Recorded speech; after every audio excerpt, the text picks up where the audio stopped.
अस्सलाम वालेकुम। हारूनपुर एक ऐसा गांव था जहां मट्टी की खुशबू के साथ लोगों की रवायात भी सदियों से जुड़ी हुई थी। इन रवायात में मोहब्बत के लिए जगह बहुत कम थी, मगर ताबिश जैसे मासूम दिल वहां भी ख्वाब देख लिया करते थे। ताबिश एक मूब नरम खून नौजवान था। इसकी ज़िंदगी में पहली बार बहार इस रोज़ आई जब इसने नवाब कला की जागीर पर खड़ी एक लड़की को हंसते देखा। वो महक थी, हाजी सलीम की शहजादी, जिसकी हर अदा में नजाबत थी और हर मुस्कुराहट में सुकून। ताबिश ने दिल में पहली ही नज़र में फ़ैसला कर लिया था कि अगर कोई इसके नसीब में आ सकता है तो वो सिर्फ महक है। ताबिश ने हिचकिचाते हुए अपने बाप मियाँ नईम के साथ अपनी ख्वाहिश रख दी सामने। नईम साहब ने इसकी आंखों में उम्मीद देखी और रिश्ता लेकर हाजी सलीम के दरवाजे तक जा पहुँचे, मगर बात सुनकर हाजी सलीम का चेहरा मुसरमुर्दा हो गया। कमरे में एक ऐसा सन्नाटा फैल गया जिसे दीवारें भी हैरान हो गई हों। आखिर इसने धीमे लहजे में कहा, नईम भाई, मैं चाहूँ तो अभी हाँ कर दूँ, लेकिन यहाँ दिलों से पहले बरादरी फैसला करती है। 2 दिन बाद पंचायत बैठी। लोगों के चेहरों पर सदियों पुराने असूलों की गर्द चमक रही थी। फैसला सुनाया गया, महक का रिश्ता तब ही मिलेगा जब नईम अपनी बेटी को जवाब में हमारे यहाँ ब्याहेगा। नईम साहब के कदम डगमगा गए, मगर ताबिश की खामोश आंखों में इतना यकीन था कि बाप ने दिल पर पत्थर रखकर फैसला कबूल कर लिया। ये खबर जुलेखा के मामू कासम तक पहुंची तो वो आग बगोला हो गया। इसने चीखते हुए कहा, मेरी बांजी कल भी मुराद के नाम थी और आज भी है, चाहे मुराद ने किसी और से शादी क्यों ना कर ली हो। मंगनी खून के रिश्तों की तरह अटल होती है। नईम साहब का ज़ब्त टूट गया। जिसने छोड़ दिया, इसका नाम क्यों सीने पर लद कर रखो। कासिम धमकी देकर चला गया। साजिश की चिंगारी अब हवा पकड़ने वाली थी। अगले दिन पंचायत दोबारा जमा हुई। किसी ने दिल की नहीं, बस रस्मों की सुनी। फैसला वही, संगल बेरुख। जुलेखा पर पुरानी मंगनी का हक है, वो किसी और घर नहीं जा सकती। ताबिश की ख्वाहिश रद्द, महक का रिश्ता ख़त्म। बात यहीं ख़त्म। यूँ 3 जिंदगियां एक ऐसे असूल पर कुर्बान हो गईं जिनके मायने कोई जानता भी ना था। महक को कहीं और ब्याह दिया गया। ताबिश की आंखों में वो दिन से रोशनी मर गई और जुलेखा की आंखों में खामोश अजियत जमा हो गई। नईम साहब ने कुछ अरसे बाद एक नेक दिल आदमी को जुलेखा का हमसफ़र बनाकर इस बदनाम रवायत से बचा लिया, मगर दोनों बहन भाइयों के दिल में एक चीख हमेशा के लिए कैद हो गई। यहाँ मोहब्बत नहीं हारती, यहाँ इंसान हार जाते हैं। यहाँ बरसों कबीलों और खौफ की हाथों ताबिश अब वो ताबिश नहीं रहा था जो लोगों के बीच हंसता मुस्कुराता फिरता था। गांव वाले इसे रोज़ देखते, मगर इसकी निगाहें अब कहीं दूर भटकती हुई लगती थीं, जैसे दिल के अंदर कुछ ऐसा दफन हो चुका था जो कभी दफन होना नहीं चाहता था।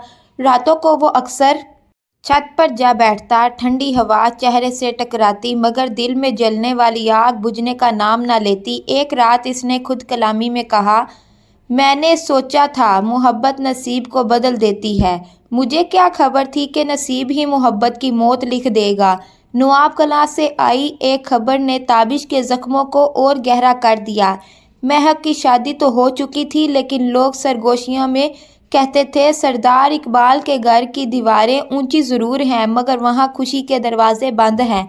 महक वो नहीं रही थी जो फूलों में हंसती थी। इसे अक्सर अकेले देखा जाता, जैसे वो अपने ही घर में अजनबी हो। एक दिन इसकी सहेली नाइला ने इसे पूछा, तो इतनी खामोश क्यों है? महक ने पलकें नीची करके कहा, खामोशी ही इन घरों में औरत की इज्जत समझी जाती है, जहाँ दिल की आवाज़ जुर्म हो। ये जुमला नाइला के सीने में खंजर की तरह उतर गया। दूसरी तरफ कासम अपनी हार तस्लीम करने को तैयार नहीं था। इसे जुलेखा की शादी गले की कांटा लगती थी। वो चाहता था कि दुनिया जाने मंगनी टूटती नहीं। एक रात इसने कुछ लोगों को जमा किया और कहा, जब लोग रस्में तोड़ते हैं तो इन्हें अंजाम में भुगतना पड़ता है। इसी रात जुलेखा के नए घर के बाहर किसी ने सुर्ख धागा, टूटी चूड़ियाँ और एक नाम की तख्ती बेच फेंक दी। ارکم نے یہ دیکھا تو چپ ہو گیا، مگر اس کی آنکھوں میں پہلی بار سوال تھا، ایک عورت کے ماضی کا فیصلہ کوئی دوسرا کیسے کر سکتا ہے؟ تابش نے فیصلہ کر لیا تھا کہ وہ اب خاموش نہیں رہے گا۔ وہ شہر جانے کی تیاریاں کرنے لگا۔ کسی نے پوچھا، کہاں جا رہے ہو؟ تابش نے دھیمے لہجے سے کہا، وہاں جہاں انسان کی قیمت اس کے نام سے نہیں اس کی نیت سے لگائی جاتی ہے۔ میں شاید یہاں کا نہیں رہا۔ گاؤں والوں نے اس کے الفاظ کو مذاق سمجھا، مگر تابش کی آنکھوں میں ایک نئی آگ تھی جو ہار کر بھی جیتنے کا راستہ تلاش کر رہی تھی۔ اسی رات جب تابش روانگی کے لیے سامان باندھ رہا تھا، دروازے پر دستک ہوئی۔ دروازہ کھلا تو سامنے کھڑی تھی نائلہ۔ اس کی سانس پھولی ہوئی تھی، آنکھوں میں خوف۔ تابش، مہک نے مجھے خط دیا ہے، کہا ہے اگر تم اسے نہ پڑھو تو شاید بہت دیر ہو جائے۔ تابش کے ہاتھ کانپنے لگے۔ خط پر ایک جملہ لکھا تھا، جو رسمیں تم نے توڑنی چاہی میں ان کے سائے میں زندہ دفن ہو رہی ہوں۔ تابش کی آنکھوں میں پہلی بار فیصلہ چمکا۔ وہ اب رخصت ہونے نہیں جا رہا تھا، وہ واپس لڑنے والا تھا۔